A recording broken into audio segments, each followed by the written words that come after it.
नमस्कार, जेके प्राइम में आपका स्वागत है। मैं हूं विनोद कुमार। जैसे कि हम सब जानते हैं कि 26 नवंबर को संविधान दिवस के रूप में मनाया जाता है और साथ ही साथ आज 26/11 की बरसी भी है। लेकिन आज के दिन जम्मू कश्मीर के खिलाड़ियों को एक नया तोहफा देने का वादा उपराज्यपाल मनोज कुमार सिन्हा ने किया है। मनोज कुमार सिन्हा आज राष्ट्रीय स्तर की जिम्नास्टिक चैंपियन का समापन समारोह था।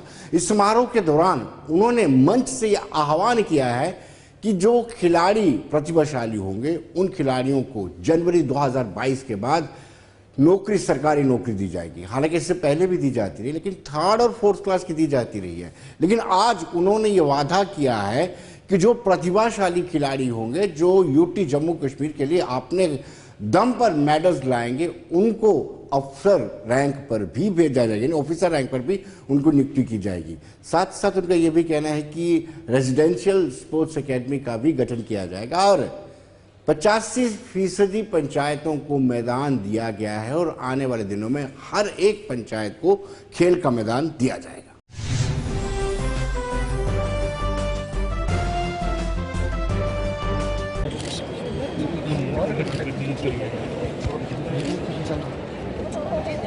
यार क्या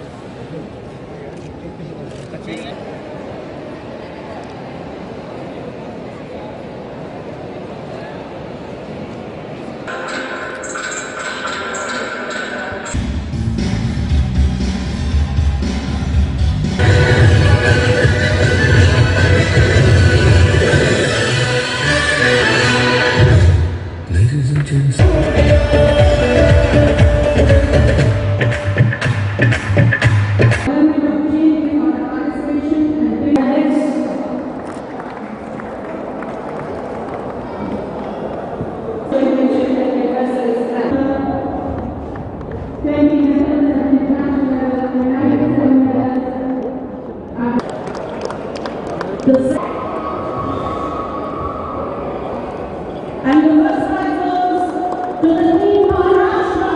आज जम्मू कश्मीर प्रशासन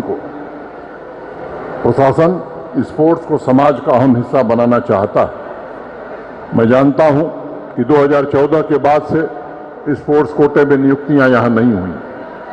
2018 में माननीय उच्च न्यायालय ने एक स्थगन आदेश भी जारी किया था और आज इस सभागार में मैं कहना चाहता हूं कि नई स्पोर्ट्स पॉलिसी हमारी 1 महीने के अंदर आपके बीच आने वाली है और निश्चित रूप से 2022 जनवरी में प्रतिभाशाली खिलाड़ियों को केवल क्लास 4 और क्लास 3 की नौकरी नहीं बल्कि उन्हें ऑफिसर बनाने का काम भी जम्मू कश्मीर प्रशासन करेगा। मित्रों, आज की तारीख में जम्मू कश्मीर की सभी पंचायतों में कोशिश की जा रही है कि स्पोर्ट्स फील्ड उपलब्ध हो और लगभग 85% पंचायतों में यह सुविधा उपलब्ध करा दी गई है।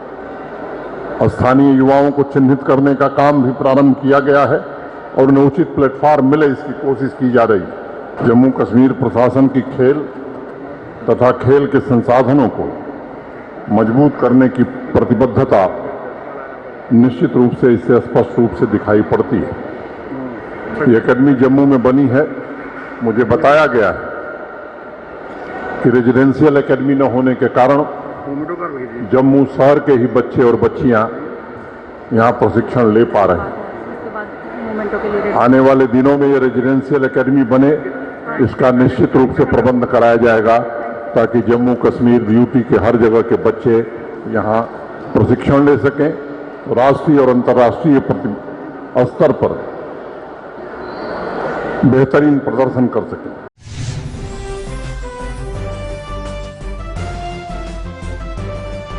दर्शकों, जैसे कि हमने जिक्र किया कि आज संविधान दिवस है, तो संविधान दिवस को लेकर के इसके उपलक्ष्य में जगह जगह कार्यक्रमों का आयोजन किया गया। अगर हम बात करेंगे भारतीय जनता पार्टी के एससी सेल ने बाकायदा एक भव्य कार्यक्रम का आयोजन किया गया जिसमें डॉक्टर भीमराव अंबेडकर को श्रद्धांजलि दी गई, याद किया गया और साथ ही साथ ड्यूटी के साथ कर्तव्य का कितना अहम है उस पर भी चर्चा की गई।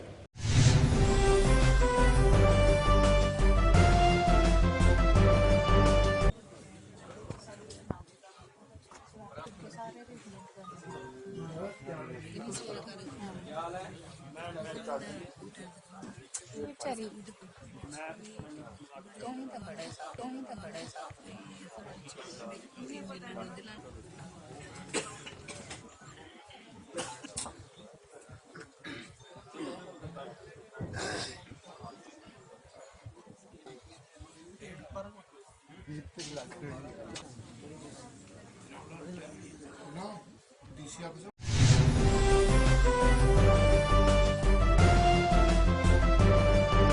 दर्शकों, महिला कॉलेज पट्टन और किश्तवाड़, यहां पर भी अलग अलग जगहों पर कार्यक्रमों का आयोजन किया गया।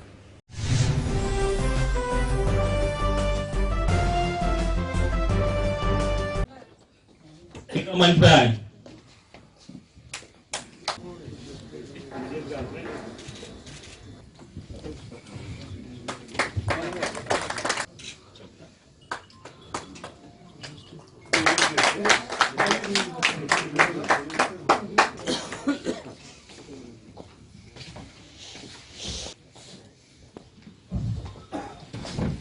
हमारी सेक्रेटरी मैडम दिव्या मोटन। बहुत ही गौरव और बहुत ही गर्व का दिन है कि आज के दिन 1949 को हमारा जो संविधान था, जिसको बाबा साहब भीमराव अम्बेडकर ने उसको आर्किटेक्ट किया और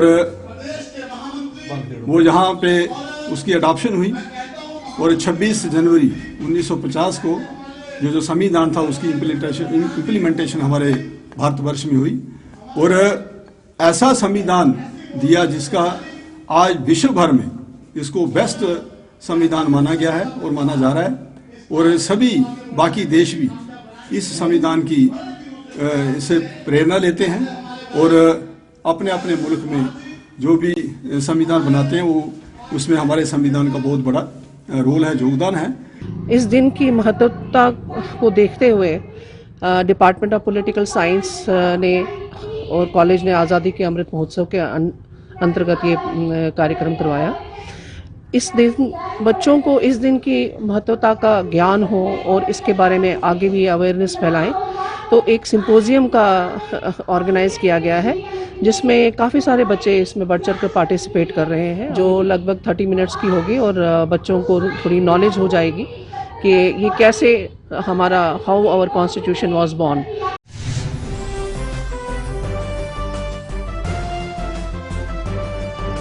दर्शकों, संविधान दिवस पर कहीं ना कहीं हर एक सियासी जमात अपनी अपना श्रेय लेने की कोशिश करती है। कांग्रेस के नेताओं का कहना है कि डॉक्टर भीमराव अंबेडकर को जो कॉन्स्टिट्यूशन बनना था उसकी कमेटी का चेयरमैन कांग्रेस ने बनाया, कांग्रेस ने आरक्षण दिया, कांग्रेस ने ही उनको कानून मंत्री बनाया। देखते क्या कहना है कांग्रेस का।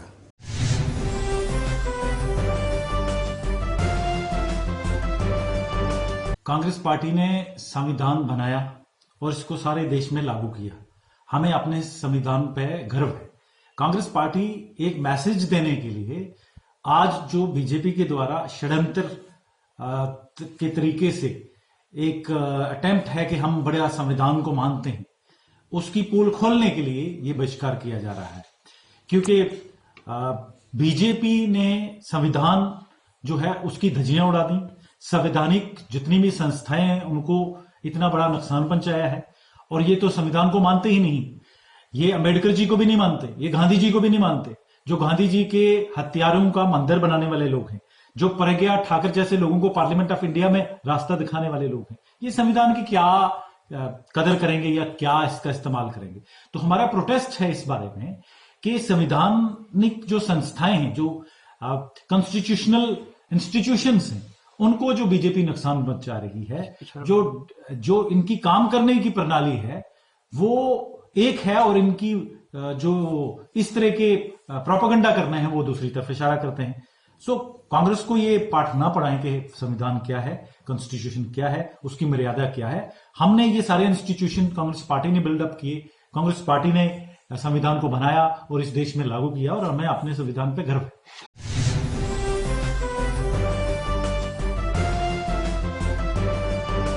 दर्शकों, भारतीय जनता पार्टी का अपना तर्क है। भारतीय जनता पार्टी का कहना है कि कहीं ना कहीं भीमराव अंबेडकर का, डॉक्टर अंबेडकर का बड़ा अहम रोल रहा है और उनके साथ जो पूरी कमेटी थी, जो कमेटी बनी थी संविधान की संरचना करने के लिए, उस कमेटी के हर एक प्रत्येक मेंबर का बड़ा योगदान रहा है।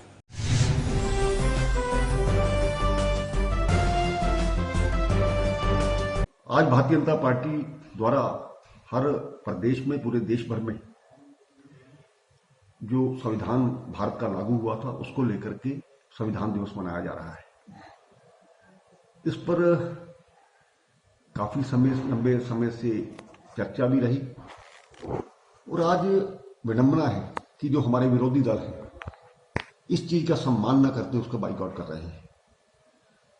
भीमराव अंबेडकर द्वारा जो गठित टीम थी संविधान निर्माण के लिए, 299 लोगों की वो टीम थी, सभी ने अपना योगदान देकर के इस भारत को एक ऐसा संविधान दिया जिसमें कि सभी धर्मों, सभी जातियों और सभी वर्गों को महत्व दिया गया है। अधिकार भी हैं इसमें, कर्तव्यों का भी जिक्र किया गया है। आजादी के बाद ये लागू हुआ 26 जनवरी 1950 को। आज के दिन 26 नवंबर 1949 को ये बनकर के तैयार हो गया था। पहले हस्तलिखित था ये, उसके बाद इसकी प्रतियां बनाई गई। कोई भी देश संविधान के दायरे में चलता है।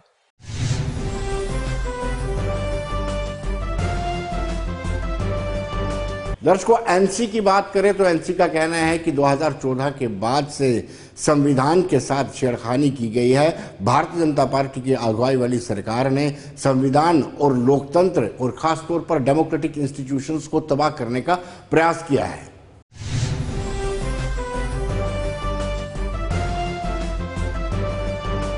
देखिए जी, इसमें कोई शक नहीं है कि आज का दिन जो है ये गौरव का दिन है।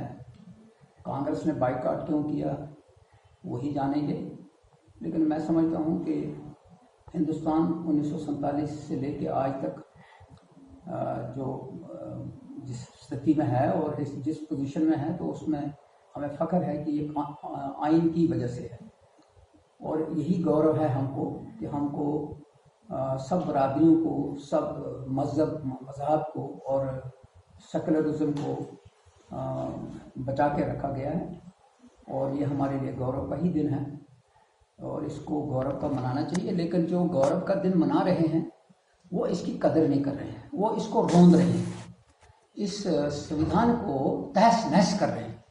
2014 के बाद जितना कुछ भी हुआ है वो संविधान के अनुसार नहीं हुआ है।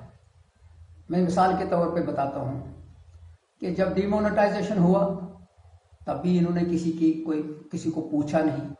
रिजर्व बैंक के गवर्नर को बदल के लाखों करोड़ों रुपया बैंक से निकाला, वो नहीं मान रहे थे। कहीं संविधान नहीं देखा, कहीं रूल्स और ज़ाब्ता नहीं देखा।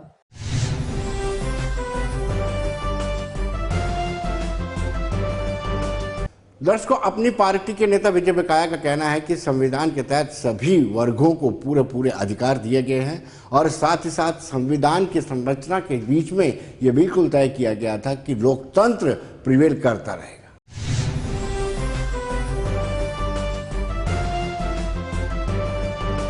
देखिए, 26 नवंबर को हर साल संविधान दिवस मनाया जाता है क्योंकि कॉन्स्टिट्यूएंट असेंबली ने 26 नवंबर 1949 को कॉन्स्टिट्यूशन को मंजूरी दी और 26 जनवरी 1950 में कॉन्स्टिट्यूशन लागू हुआ था। तो 26 नवंबर को हमेशा कॉन्स्टिट्यूशन का दिवस मनाते हैं। तो ये 72 साल कॉन्स्टिट्यूशन को मंजूरी मिले हुए हो गए। तो इस बार ये बीजेपी जोर शोर से मना रही है क्योंकि हमारा संविधान जो है वो एक बहुत बड़ा वैल्यूबल संविधान माना जाता है जिसमें कि जनता के हुकूकों को माना गया है, जनता के लिबर्टी, फ्रेटर्निटी, ये बातें हैं, सोशल जस्टिस है उसमें, और ये दुनिया के सब कॉन्स्टिट्यूशंस में से सबसे बेहतरीन भी माना जाता है।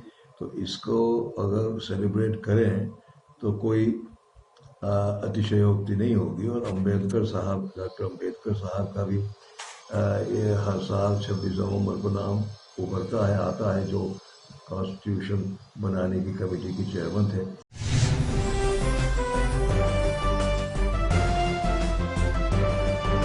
दर्शकों, कांग्रेस के मनीष तिवारी बड़े कद्दावर रहता है, केंद्रीय मंत्री भी रह चुके हैं। उनकी किताब में जब 26/11 का जिक्र होता है और कहा जाता है कि यूपीए सरकार ने उस वक्त जो कार्रवाई करनी थी वो नहीं की गई, और आज जब 26/11 की बरसी मनाई जा रही है तो कांग्रेस का ये दावा है, कांग्रेस का कहना है कि पाकिस्तान को आइसोलेट किया गया।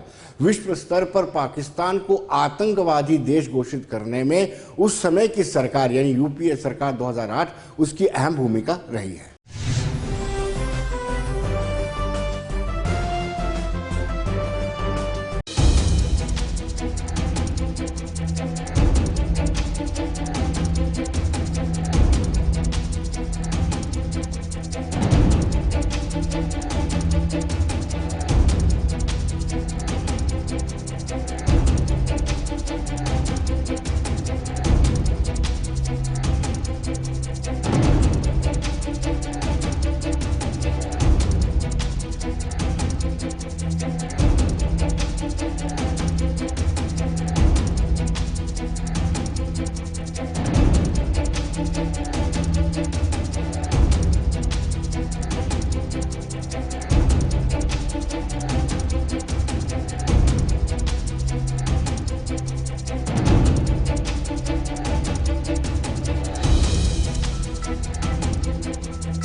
आज ही के दिन 26/11 मुंबई में जो हमला हुआ, मैं उन शहीदों को, जो लोग उसमें मारे गए, उन्हें अपने श्रद्धा सुमन अर्पित करता हूं। और इस हमले के बाद सरकार ने जो कार्रवाई की पाकिस्तान के खिलाफ, पाकिस्तान को जो सरकार थी वो विश्व में उसे एक आतंकवादी छवि देने में वो सरकार कामयाब रही। ये तो उनकी निजी किताब का मामला है, उसके ऊपर मैं क्या कहूँगा।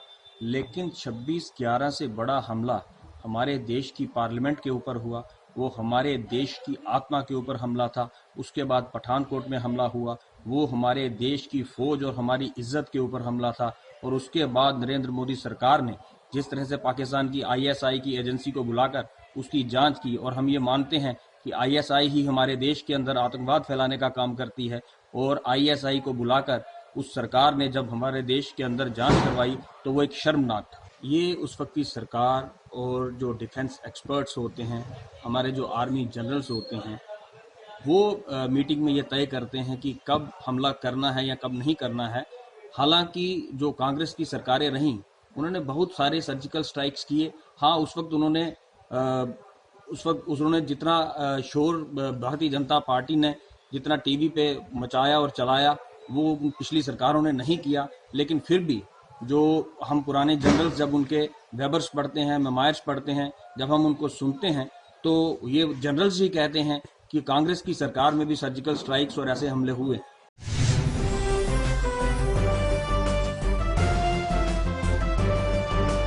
दर्शकों, 26/11 की बरसी पर भी सियासत थमने का नाम नहीं ले रही है। अगर भारतीय जनता पार्टी की बात करें तो भारतीय जनता पार्टी का कहना है कि कांग्रेस के खुद बड़े नेता मनीष तिवारी ही इस बात को कह रहे हैं कि यूपीए सरकार ने 2008 में जब मुंबई हमला हुआ था कुछ नहीं किया था। तो ये साबित होता है कि अब 2014 के बाद से प्रधानमंत्री नरेंद्र मोदी की अगुवाई वाली सरकार ने जो सर्जिकल स्ट्राइक किया, एयर स्ट्राइक किया है, वो काबिले तारीफ है।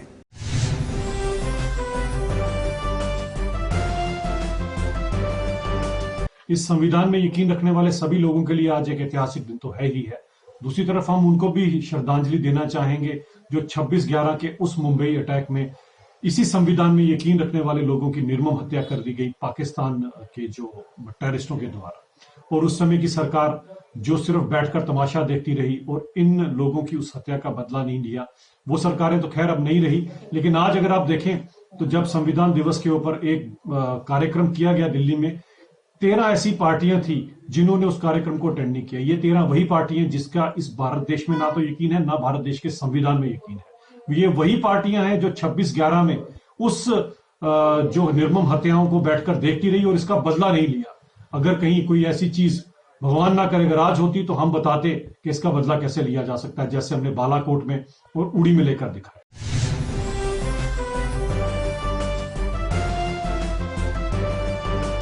दर्शकों, अब हम बात करेंगे सियासत की।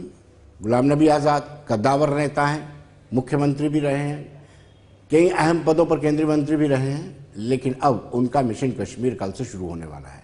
लेकिन इत्तेफाक की बात है कि उनके मिशन कश्मीर में देवसर से पहली रैली होगी, लेकिन वहां पर जो पोस्टर्स लगे हुए हैं वो उन पोस्टर्स में गुलाम अहमद मीर नदारद हैं।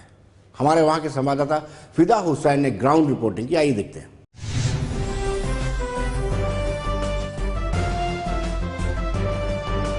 साबिक मरकजी वजीर गुलाम नबी आजाद मिशन कश्मीर पर निकले हैं।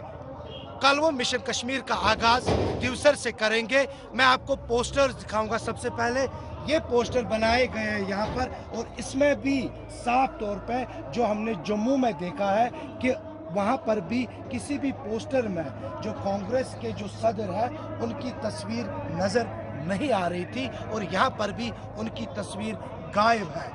यहाँ पर मैं आपको दिखाने की कोशिश करूंगा कि इस जलसे में किस तरह की तैयारियां जो है वो इस वक्त जोरों शोर से चल रही है। कांग्रेस के जो सीनियर लीडरान हैं, साबिक एमएलए मोहम्मद अमीन भट्ट, डीडीसी जो कांग्रेस के हैं इनायतुल्लाह राथिर, वो यहाँ पर इस वक्त वेन्यू पर मौजूद है। और यहाँ पर मैं आपको दिखाने की कोशिश करूँगा कि इस जलसे की तैयारियाँ किस तरह से ज़ोरों शोर से चल रही है। मिशन कश्मीर पर जहाँ गुलाम नबी आज़ाद जो है वो निकले हैं, सबकी नज़रें जो है उनकी तकरीर पर होगा। वो इसलिए क्योंकि दफा 370 हटने के बाद गुलाम नबी आज़ाद का ये पहला दौरा होगा।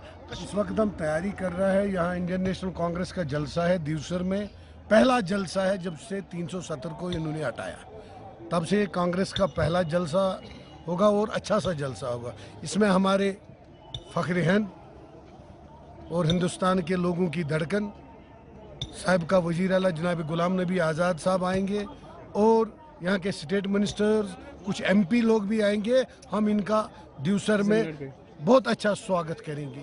मैं आपके वसादत से बताना चाहता हूँ कि हमने ये प्रोग्राम आज गुलाम नबी आज़ाद साहब के एजाज़ में किया है, और ये प्रोग्राम मैं समझता हूँ कश्मीर में पहले ऐसे नवियत का प्रोग्राम होगा कि जो प्रोग्राम मैं समझता हूँ जम्मू कश्मीर में 2019 के बाद 4 अगस्त 2019 के बाद ऐसा कोई प्रोग्राम नहीं ना हुआ होगा और ना कभी इसके बाद होगा। सबसे बड़ी तस्वीर जो हमने आपको दिखाने की कोशिश की वो यहाँ का जो एक पोस्टर है, जो यहाँ के बैनर्स है, उसमें जो सदर कांग्रेस है जम्मू कश्मीर के उसकी तस्वीर यहाँ पर भी गायब है। हालांकि ये जो है ये जम्मू से इसकी शुरुआत हुई, अब ये लहर जो है कश्मीर में भी पहुँची है, और कल तकरीर में ही पता चलेगा कि क्या वाकई तौर पर कांग्रेस 2 हिस्सों में बटी हुई है, या फिर जिस तरह से कहती है कांग्रेस कि कांग्रेस एक है, लेकिन बिना सदर की तस्वीर जो है वो आज भी देखने को मिल रही है। फिदा हुसैन, गुलिस्तान न्यूज़, दिवसर, कुलगाम।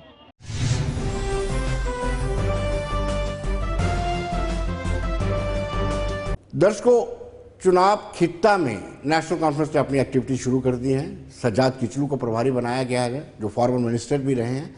उन्होंने डोडा, किश्तवाड़ और रामबन में अपनी एक्टिविटीज़ को शुरू किया है। आज से डोडा में उन्होंने आगाज़ किया है और वहाँ पर उनका वेलकम किया गया। और साथ साथ आपके बताते चले कि वहाँ से हमारे संवाददाता वसीम गट्टू ने उनसे बातचीत की। क्या कहना है ये बताते हैं।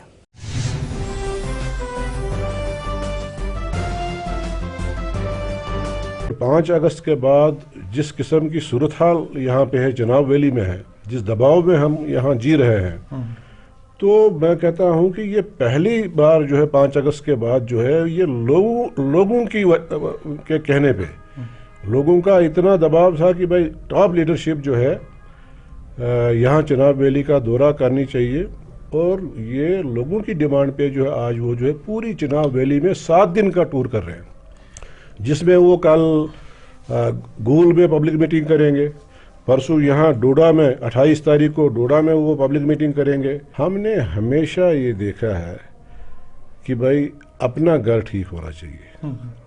अगर मेरा घर ठीक नहीं है, हम दूसरे के घर के को झांके कि भाई वहाँ क्या हो रहा है, तो मैं इन चीज़ों पे यकीन नहीं करता हूँ। और जो आप ये फरमा रहे हैं कि भाई इलेक्शन जब नज़दीक आता है तो लोग दाएं बाएं चले जाते हैं, एक बात मैं ये क्लियर करना चाहता हूँ, नेशनल कॉन्फ्रेंस एक तहरीक है, ये एक कारवां है।